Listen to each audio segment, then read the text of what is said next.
नमस्कार। 2 दिवसापूर्वी कुडाळमध्ये झाराप तिट्यावर एक घटना घडली। काही पर्यटक आले होते। तिथे एक चहाची टपरी होती।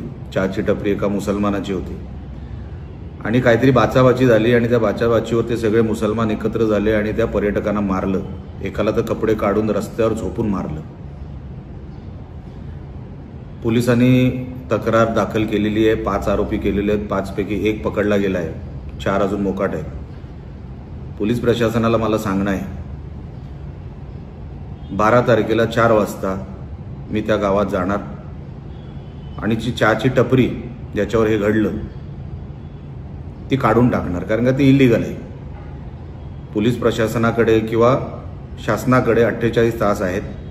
आज 10 तारीख आहे।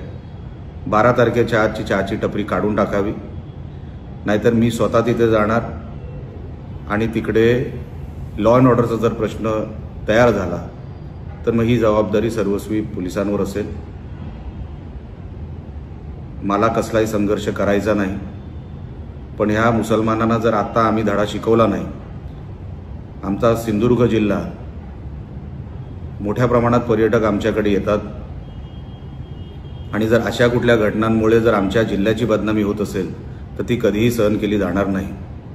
म्हणून येणाऱ्या 12 तारखेला आमच्या सगळ्या हिंदू बांधवांनी कुडाळमध्ये जमायचं आहे। ते ठिकाण तुम्हाला नंतर सांगण्यात येईल आणि आपण स्वतः त्या गावात जाऊन हे कोण मुसलमान, एक कशासाठी हे सगळं त्यांनी केलं, कसली ताकद त्यांना दाखवायची होती, त्यांची जिरवण्यासाठी आता वेळ आलेली आहे। आता आपण सगळ्यांनी जमून तिकडे जावं। आपण स्वतः सगळे मिळून तिकडे जायचं आहे, जमायचं आहे आणि पोलिसांनी ह्या विषयाची दखल घ्यावी आणि योग्य ती कारवाई करावी।